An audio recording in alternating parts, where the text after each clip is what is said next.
తెలంగాణలో అమలవుతున్న మహిళలకు ఉచిత బస్సు ప్రయాణంపై ఏపీ సీఎం చంద్రబాబు నాయుడు ఆరా తీశారు. ఇదే తరహా పథకాన్ని ఏపీలోనూ అమలు చేసేందుకు కార్యాచరణ సిద్ధం చేశామని ఆయన చెప్పారు. ప్రజాభవన్లో ముఖ్యమంత్రుల భేటీ అనంతరం తెలంగాణ సీఎంతో ఇష్టాగోష్ఠిగా మాట్లాడిన చంద్రబాబు మహిళలకు ఉచిత బస్సు పథకం ద్వారా ఎంతమంది మహిళలు బస్సుల్లో ప్రయాణిస్తున్నారని, ఎటువంటి నిబంధనలను అమలు చేస్తున్నారని అడగ్గా ఆధార్ కార్డు చూపిస్తే మహిళలు ఉచితంగా బస్సుల్లో ప్రయాణించే వీలు కల్పించామని రేవంత్ చెప్పినట్టు సమాచారం. తమ ప్రభుత్వం అధికారంలోకి వచ్చిన రెండో రోజే మహిళలకు ఉచిత బస్సు ప్రయాణానికి శ్రీకారం చుట్టామని, ఇప్పటి వరకు కొన్ని కోట్ల మంది మహిళల బస్సుల్లో ప్రయాణించారని రేవంత్ తెలిపారు. ఉచిత బస్సు ప్రయాణానికి సంబంధించిన బకాయిలను ఎప్పటికప్పుడు తెలంగాణ ఆర్టీసీకి చెల్లిస్తున్నామని రేవంత్ అన్నారు. మూసీ రివర్ ఫ్రంట్పై చంద్రబాబు అడగ్గా మూసీ పరివాహక ప్రాంతాన్నంతా ఆధునీకరిస్తున్నామని, పర్యాటక ప్రాంతంగా మూసీని లక్ష్యంతో భారీ ప్రణాళికలు రూపొందించామని తెలంగాణ సీఎం రేవంత్ అన్నారు. ఇందుకోసం బడ్జెట్లో ప్రత్యేకంగా నిధులు కేటాయించడంతో పాటు కేంద్ర ప్రభుత్వాన్ని కూడా మూసీ ప్రక్షాళనకు నిధులు ఇవ్వాలని కోరామని పేర్కొన్నారు.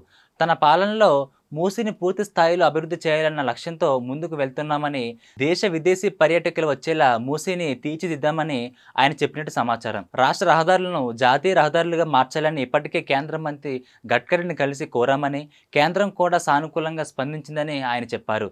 అన్ని రంగాల్లో తెలంగాణను అభివృద్ధి చేయాలన్న లక్ష్యంతో ముందుకు వెళ్తున్నామని, ఇప్పటికే 30,000 ఉద్యోగాలను భర్తీ చేశామని, త్వరలో జాబ్ క్యాలెండర్ను కూడా ప్రకటించబోతున్నామని రేవంత్ రెడ్డి చెప్పినట్టు సమాచారం.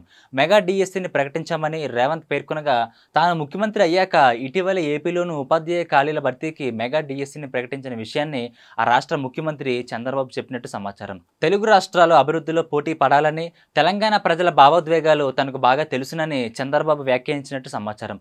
ఉమ్మడి రాష్ట్ర ముఖ్యమంత్రిగా తెలంగాణ అభివృద్ధి కోసం తాను ఎంతగానో కృషి చేశానని, హైదరాబాద్ అభివృద్ధికి బాటలు వేసింది తానేనని ఆయన వ్యాఖ్యానించినట్టు సమాచారం. విభజన సమస్యల పరిష్కారానికి తాను కట్టుబడి ఉన్నానని, వీలైనంత త్వరలో వీటిని పరిష్కరించుకుందామని చెప్పారు. ప్రజాభవన్లో జరిగిన భేటీ అనంతరం చంద్రబాబు, రేవంత్లు ఉల్లాసంగా, ఉత్సాహంగా మాట్లాడుకున్నారు.